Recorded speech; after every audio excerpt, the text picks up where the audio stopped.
Panoorin po natin ang tribute at mensahe ng pamamaalam ng anak na Senator Grace po na si Bryan sa kanyang lola na si Miss Susan Roces. Pero bago pong ating video, huwag pong kakalimutan mag-subscribe sa ating channel at pindutin ang notification bell para lagi po kayo updated sa ating mga balita.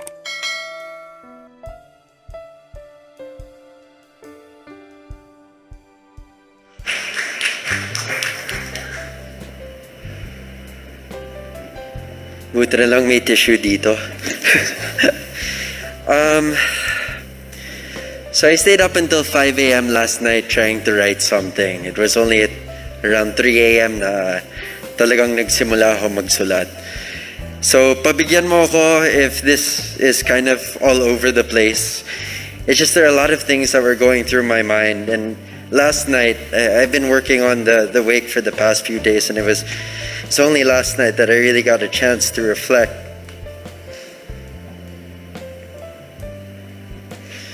To reflect on the 18 years of love and wisdom that my Lola gave me.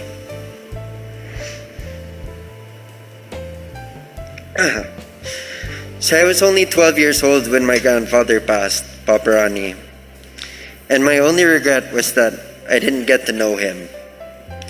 But with my Lola, I have no regrets because she gave me 18 years of that love and wisdom. And Uncle Joseph, Uncle Jeffrey, and Mama, you know the wisdom that Mama Susan gives. It's from the heart. If you thought having a tiger mom was scary, imagine having a tiger Lola. Saan mo ba nakikita ang isang senador na natatakot sa isang barangay captain? Meet Grace Poe and Lola Flora, better known as Lola Cap. I was scared of my mom, but I was even more afraid of my Lola. She never demanded high grades from me or medals. She asked for things that were more difficult: humility, integrity, and staying true to myself. When I was growing up, I used to listen to her stories and advice. When I was a teenager, I became a bit mayabang, and I thought I knew everything. In fact, there was this one story that she loves telling about how Walt Disney came up with the concept of Mickey Mouse. And I swear I've heard it a billion times.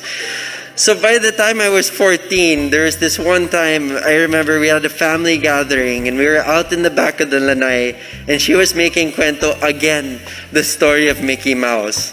And I said, yeah, I know that na, Mama Susan. And she's like, ay, you know it na pala.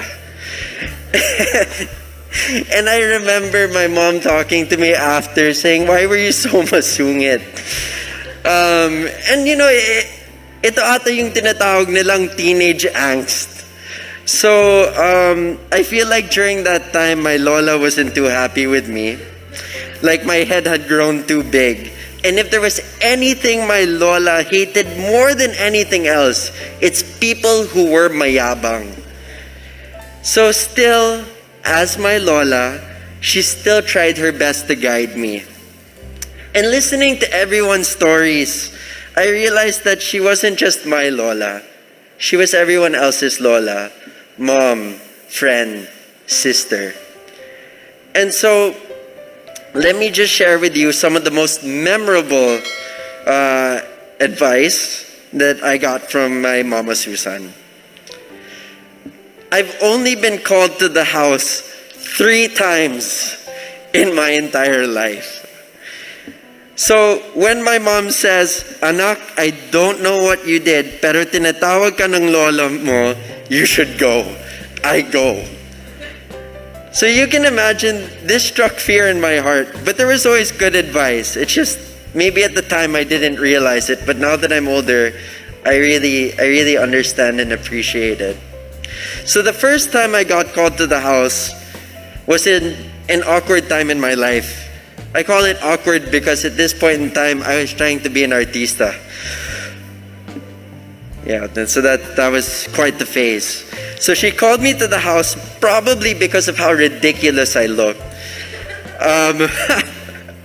My mom's laughing kasi Kahit summer, I was wearing a leather jacket. Kala ko I could be FPJ, no? Malayo. Anyway, so she called me because she wanted to tell me, don't try to be like your lolo. You have to find your own path. Well, me at the time, I took it personally. I was like, I don't know, I have the jacket na. I don't know what I'm missing here. I'll start singing Kumusta Ka kung kailangan. But I realized that what she was actually trying to tell me was to be myself. And now that I think about it, Fernando Poe III or FP3 probably wouldn't fly. So the second time I got called to the house was because I started a career as a reporter, as a journalist. And she was so happy. She told me she felt like it was a strength of mine and that maybe reporting could be my path because it combined communication and public service. She reminded me though that I always had to do my best. But I think secretly she was happy because sa mga ibang news channels, pwede mag-English. Mas bagay daw ako dun. I said that in Tagalog, Mama Susan. Just so you know.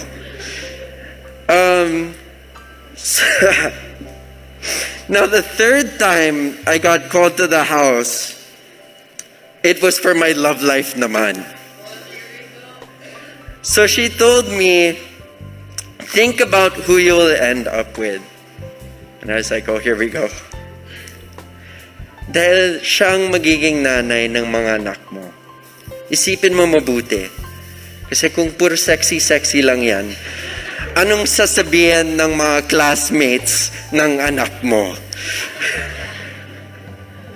So, and that wasn't even the funniest part. The funniest part was she paused for a second and then she said, well, I don't know. Iba naman yung generation mo. Siguro if I was that young and had that body, maybe I would. And then she paused. But then again, that's not what we were taught. In true Sampaguita fashion. Years passed and I stopped going to the house because I felt like she was always upset with me. Or I was always doing something wrong. I felt like she probably didn't like me that much because I would visit so little and because when I was younger I was hard-headed and fresh, as she would call me. What I didn't realize at the time was that she was just trying to guide me in the right direction. As I got older, all I cared about was just making her proud.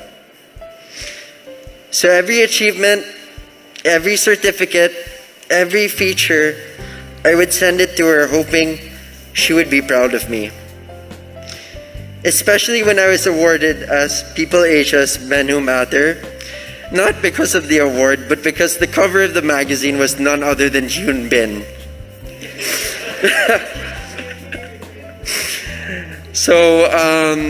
So aside from that, every little chance I got to give back to my Lola and let her know that I had achieved something new in my life, I would. Like the first time when I became chief of staff for my mom called me and said, you should let your Lola know. And you should also kind of give her a little bit from your paycheck. I was like, yes, that's correct. Because it's not that my Lola needed the money. It was the gesture and the fact that I thought about her that really mattered. So every trip I took, every school I went to, every place I visited, I would send home pasalubong. At first, she used to text me to say thank you. And then she had this phase where she was sending video messages to say thank you. One trip nga, I sent home small lemon trees. And she sent me back a video months later showing the lemons that had grown from it. And then it became my Uncle Joseph or Uncle Jeffrey who would say thank you in her behalf. And then it became handwritten notes saying thank you. And I had no idea that it was getting harder and harder for her to send me her love. But she never stopped trying. And then her last note to me was a note saying, "You're so thoughtful. Thanks a lot." And I didn't make much of it at the time because I didn't realize how difficult it was for her to write it. But when she passed away, it dawned on me how difficult it must have been for her to write that last note. The words "you are" were in block letters. Thanks had a scribbled S. But the message was clear that she really appreciated the pasalubong I gave her. She couldn't text anymore, she couldn't send videos, and yet she wrote me that note. It made me realize that in the end, Mama Susan knew I was always thinking about her. And maybe I didn't visit often or talk with her that much, but she knew I always remembered her. And though she didn't get to enjoy the last pasalubong I gave her, I think that's when the saying, "It's the thought that counts," that really rings true. I didn't know she was gonna pass so soon. If you want to know what the last conversation was that I had with her and what it was about, she reminded me to treat women right, to feel free to date, and maybe it won't work out, but to be careful with the girl's heart. She reminded me that I should look for a partner, someone who could complement me and grow with me. And then we circled back to hindi pwede puro sexy. I don't know why you don't trust me. So, speaking of love, when I was 10 years old, I sang "Can't Help Falling in Love with You" by Elvis Presley for her. It made her so happy. Back when I was young and singing was still cute. So I won't sing for you today. But now I know, thanks to Uncle Eddie's story, how much it must have meant to Mama Susan because of how starstruck she was with Elvis. No, but really, Mama Susan, I will miss you. And I love you very much. Your advice about love and being true to myself and working hard, I will keep that close to my heart. So, goodbye, and say hi to Papa Ronnie for me. Maraming salamat po sa inyong panunood. Kita-kita po tayo sa aking next video. Thank you.